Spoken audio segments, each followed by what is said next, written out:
Life is rough, but I'm so fortunate to have met you. By orphaned account, on AU3, Episode 2, Chapter 2. The plot thickens. It wasn't always that both of them were present or conscious whenever Izuku came by to get Teddy. Oftentimes, Shota would still be in bed in the early mornings, or Hisashi would be on patrol in the afternoons. Izuku seemed comfortable enough with the both of them, though that he didn't mind being alone with either pro-hero. Not that Izuku knew they were pro-heroes, although Shota suspected the boy was onto something, or at the very least he was suspicious. Despite the boy's surprise suspicions, however, Izuku didn't even bat an eye at their odd hours. Hisashi supposed it had something to do with the boy's father working so late in the evenings, and Izuku had mentioned that his late mother was a nurse, so the child was most likely used to strange timetables. All of which being said, that morning was like most others. Hisashi had left early, before Shota or any of the animals had woken, to go to the radio station. He'd done his job and come back to greet the licks and small woofs from Teddy, while Spork and Bastard meowed for their morning food. Chuckling, Hisashi went about fixing up breakfast and lunch for Izuku. Ever since the almost fiasco with the Kikis, both Hisashi and Shota had taken a fixing lunches and dinners for the boy. Only on a few memorable occasions, Izuku even ate dinner with them in their kitchen. The boy was fond of pork and green beans, but detested Brussels sprouts with a passion. Shota had, in a bout of rare playness, dubbed the boy Sprout in honor of his hair. The outraged sputtering that Izuku had aimed towards the man was undoubtedly the funniest thing Hisashi had ever seen in quite some time. After he finished up Izuku's lunch, tying off the bunto box with a cute, embroidered napkin, because Hisashi could also be a sap sometimes, and especially for the little neighbor that had warmed his way into his heart. A gentle knock came on the front door. Izuku had long since learned that Shota kept of various sleep schedules, so the child tried often to be as quiet as he could until he knew if the man was awake or not. Actually, Izuku, for being such a passionate child, was often quiet. It was something concerning to Hisashi, although Shota made the point that they shouldn't judge too quickly. They'd only known the boy for a few months after all. But still, Hisashi's gut instincts was telling him that something was very, very wrong in Midoriya household. Going to answer the door, Hisashi greeted Izuku with a grin. "Hey, kiddo," he whispered enthusiastically. "Shota's asleep, but come on in for a minute. I made breakfast." It had become a usual occurrence for Hisashi to feed Izuku breakfast, as well. It worried Hisashi, knowing Izuku never rejected any of the food, because what kind of home life was that showing him for? But at least the child had started gaining some weight. Hisashi couldn't count the boy's ribs when he hugged him anymore, at least, which was something. "Good morning, Mr. Hisashi," Izuku whispered right back. "Thank you for the breakfast." Izuku always said his please and thank yous, like the little angel he was. "Did Mr. Shota have a late night?" Shota had gotten in around 2 in the morning, which was actually a bit of an early patrol for him.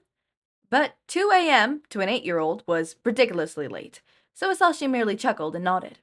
"Yeah, he did. But he'll be awake when you come around to get Teddy this afternoon. I'll be at work today." "Okay," Izuku nodded.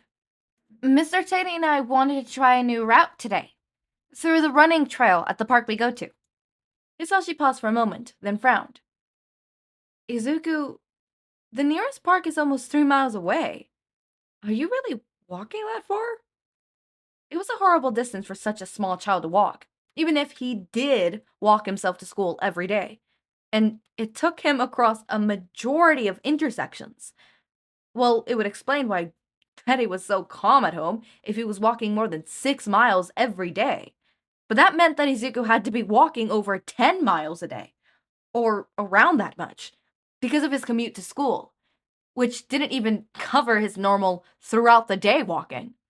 Izuku must have misinterpreted Hisashi's frown, because the boy tensed and began to stammer. I I don't have to take Mr. Teddy that far. I'm sorry, I didn't mean to... No, it's okay." Hisashi quickly interrupted the child, before he could begin to panic too much. "I'm just concerned about you. Aren't you tired at the end of the day?" 3+ miles is a lot, even for a little kid like yourself. Izuku brightened as he ate his breakfast, and Hisashi nearly melted under the kid's pure, sunshiny gaze. Oh, it's fine, Mr. Hisashi. I like being away from the house. It's better. It's better. Better than what? Better than being around his father? It wasn't the first slightly concerning statement Izuku had made, but none of his comments had ever been blatant enough to do anything about. Hisashi knew Shouta was keeping a close eye on Mr. Midoriya ever since Izuku's admittance of not being fed properly. But the man must have kept in even odder hours than the pro hero himself, because neither of them had yet to see him in the past 3 months of knowing Izuku. Again, concerning. Okay then, Hisashi murmured, hoping he didn't sound as unconvinced as he felt. Izuku was placated enough by his statement, though, so Hisashi moved on to grab Teddy's harness and leash. But Izuku, if you ever want to just get away from your house, or anything, you can always come over here, you know? You guys aren't always home. Izuku shrugged. Hisashi smiled softly, and then made the offer that he and Shouta had been speaking of for the past week or so. We have an extra key. I'll give it to you today, and you could let yourself in whenever you want. Whether we're home or not, I'm sure Teddy and the cats would like the company. That sounds good, kiddo? And damn, why did Izuku look like he was about to cry? Hisashi quickly went to comfort the child, but Izuku managed to cut off his tears before they could start to earnest. Sniffling and joking out, Do you mean it, Mr. Hisashi? I can really come over whenever? Of course. Hisashi promised with a smile. Of course, I mean it, Izuku. And Shouta feels the same way, so please, let us welcome you. Let us take care of you, kiddo. Lord knows you could use it. Hesitation, only for a moment. Izuku nodded. Okay, thank you, Mr. Sashi, and please tell Mr. Shouta to thank you for me too. God, Hisashi was going to die from the cuteness of this freaking kid. Of course, kiddo. Now you might want to head out before Teddy dies of excitement. Izuku giggled widely, going to take the leash from Hisashi. It was then that the sleeve of the boy's shirt rode up, and Hisashi caught a glimpse of pink, puckered skin around the kid's wrist. Unable to stop from tensing, only barely able to keep in his gasp, Hisashi quickly took stock of the blistering burn that seemed to wrap around Izuku's pale skin like a grotesque bracelet. Izuku froze, noticing Hisashi's tension, and hummed in question. Kiddo, what happened to your wrist? Hisashi stated, reaching out to take Izuku's hand. And Izuku flinched. It was a full body motion, one that rippled the previous silent gasp out of the voice hero's chest. Izuku's emerald eyes were wild and wide and fearful as they stared at Hisashi. Slowly, the man retracted his hands and held them upwards, trying to placate the frightened child. But Izuku didn't seem to be looking at Hisashi. If anything, the child seemed to be looking through him, lost in his own world, distraught by horrible thoughts or perhaps memories. It scared Hisashi. Hey, kiddo, you can talk to me. Izuku, sweetie, please say something. You're safe. You're here, and I won't let anyone hurt you, okay, Izuku? Sashi, came a sleepy murmur from the bedroom doorway. Shouta appeared, hair in a wild disarray and rubbing sand from his eyes. Is Izuku still here? What? But then sleepy black eyes caught on to frightened lime green, and Shouta was lurched forward to the couch in front of Izuku, next to his husband. Izuku? Hey, Sprout. You're okay. You're safe. Whatever you're seeing, it's not here. Not now. Izuku whimpered. Fucking whimpered. And Shouta gently raised a hand. I'm gonna touch your hand, Izuku. Please tell me to stop if you need me to. And then, as slowly as he could, Shouta took Izuku's hand in his own. The boy's pale, sweaty hands looked so tiny beneath Shota's own, larger, callous fingers, and rested the child's palm against his chest. Steadily, Shouta began to breathe in and out exaggeratedly, trying to get Izuku to follow the pattern. And it worked. Slowly, painfully slowly, it worked. Izuku's eyes seemed to clear up, and they came to focus on the worried faces of the two pro-heroes crouching in front of him. The boy winced, quickly pulling his hand away from Shota's chest, and began to search for Teddy's leash. I'm so sorry that... The child stuttered. I'll just take Teddy and go now. Izuku. Shota's voice was calm and even, but held no room for lying. Are you okay? I'm fine. I mean at home. Is everything alright? Suddenly the boy's face twisted up in anger. It took Hisashi aback because he had never seen Izuku get angry before. The child's green brow scrunched up and tears welled in his eyes as his face turned dark pink. I'm fine! Izuku cried out. I'm okay, alright? Stop asking me if I'm okay because I am fine! Rather than rise to the boy's heat, Shota raised his hand in a truce. Okay, alright. Everything's fine, Izuku. I'll stop asking about home. But he wouldn't stop investigating. Hisashi knew his husband well enough to know that. Anger gone, looking suddenly guilty, Izuku shuffled his feet against the carpet and bit his lip as he looked elsewhere but at the two men in front of him. It wasn't my dad. I'm fine at home. Really. Hisashi cleared his throat. Was it someone else? Someone at school, maybe? Izuku winced again, and Hisashi knew he hit the nail on the head. Kachan doesn't mean it. Izuku quickly said. He doesn't know any better. The teachers don't tell him not to, so his quirk is really, really strong, and I think it messes with his brain sometimes. But not just with his mind, but with his brain and sweat and stuff.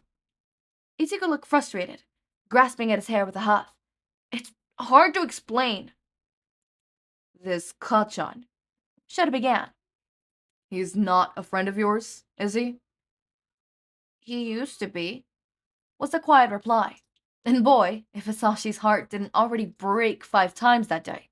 The dejected and utterly heartbroken look Izuku was too mature for such a youthful face. It was as much saddening as it was terrifying. You need to tell the teachers if someone's hurting you, Izuku. I have! The boy protested. They said I'm instigating or something. They said that Kachan's good and that he wouldn't hurt anybody. They didn't care about... Izuku's words trailed off and he muttered something. Hisashi asked, what was that last part? They don't care about a Deku like me. Oh, kiddo. Hisashi sniffled in time with Izuku's own tear, opening his arms in an offer. And for all that Izuku had been flinches and hesitations that morning, the child doesn't seem to fear the embrace Hisashi was offering. Izuku flung himself forward, hugging Hisashi for all that he was worth, and Hisashi hugged him even tighter in response. Shota raised a hand on Izuku's back, rubbing in soothed circles. We need to tend you to that wrist before we could go for that walk. We? Izuku asked, looking confused. Well, I'm already awake, aren't I? And Hisashi's not going anywhere for a few hours. Teddy's our dog anyways. We gotta take some responsibility for him. So we'll walk him with you today.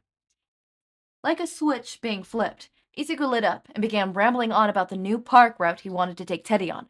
The dog in question sat next to the boy, head tilted in confusion, even as he tried to sneak licks in on the kid's freckled face, while Izuku gestured wildly. Hisashi went to grab his shoes, feeling his throat close up when he glanced behind him and saw the fond smile Shota was fixing on Izuku. The boy wasn't theirs, Hisashi had to remind himself. They could fight for him and offer him solace and try to encourage him, but Izuku wasn't theirs.